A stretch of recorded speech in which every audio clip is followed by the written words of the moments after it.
भाई सीएसके जो बोला गया था वही हो रहा है। बॉलिंग में कोई है ही नहीं इनके पास। नूर अहमद जो है वो बॉलर अच्छा लेकिन नो बॉल डाल रहा है। तो सीएसके के पास बैटिंग तो है, ये तो मैं नहीं कहूँगा कि बैटिंग नहीं है। पिछली बार क्लिक नहीं हुई पिछले मैच में, लेकिन इस बार हो गई थी। लेकिन बॉलिंग इनका मेन कंसर्न है।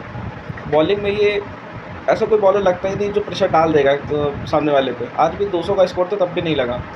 प्रशांत वीर से आपने बॉलिंग नहीं कराई लेके आए, तो मे बी प्रशांत वीर की जगह आप अकील हुसैन को ले आए, जो पावर प्ले में हो सकता है थोड़े रन्स रोकने वाला काम कर दें, क्योंकि वो करते हैं। तो मेरे हिसाब से अगले मैच में प्रशांत वीर को अगर आपको बॉलिंग नहीं करानी तो अकील हुसैन, डेवाल ब्रेविस तो अगले मैच में मेरे ख्याल से आ जाएंगे। लेकिन प्रशांत वीर का रोल आपको बताना पड़ेगा, क्योंकि 14 करोड़ दिए हैं तो प्रशांत वीर का इस्तेमाल करना पड़ेगा आपको।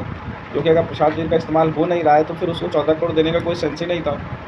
जैसे अगर आप मैच में डेवाल ब्रेविस को ला रहे हैं, कार्तिक शर्मा को बाहर निकालेंगे, किस बेसिस पर? 14 करोड़ निकालने के लिए थोड़ी दिए थे आपने।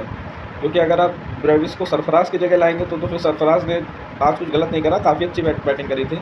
आयुष मात्रे को आप निकाल नहीं सकते, संजू को आप निकाल नहीं सकते, इवन आप ऋतुराज को तो निकालने का कोई चांस ही नहीं, वो कैप्टन है क्योंकि। तो निकालेंगे किसको ब्रेविस को वापस लाने के लिए?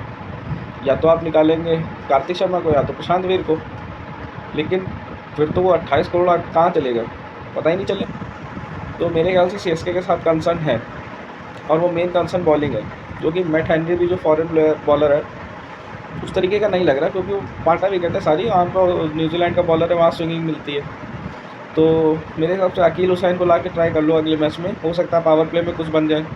और गुरजपमीत के बारे में मैं कहता हूँ कि लाना चाहिए उसको, क्योंकि मैंने डोमेस्टिक में जितना उसको देखा है वो ऐसा नहीं है कि मतलब नई बॉल से गेंद कराता है, वो लास्ट के ओवर भी अच्छे डाल देता है वेरिएट करके।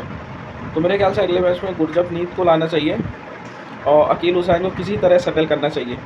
अब हाँ, हो सकता है कि किसी तरह सेटल करने में आपको कुछ दिक्कत हो, लेकिन फिर वो तो करना पड़ेगा सही कॉम्बिनेशन के लिए। फिर आपको वो 14 करोड़ 10 करोड़ ये नहीं देखने पड़ेंगे, उसके लिए आपको सेटल करना है कॉम्बिनेशन में। फिर चाहे आप 14 करोड़ वाले को बाहर बैठा दो, क्योंकि प्रशांत वीर अगर बॉलिंग नहीं करेगा तो कोई सेंस नहीं, सीधा सीधा फिर रिप्लेसमेंट अकील हुसैन है।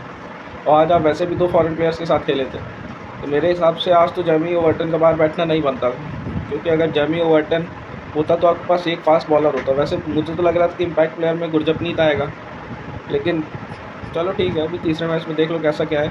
वैसे कुछ लग नहीं रहा कि सीएसके इस सीज़न कुछ खास कर पाएगी। कर जाती तो बहुत अच्छी बात है।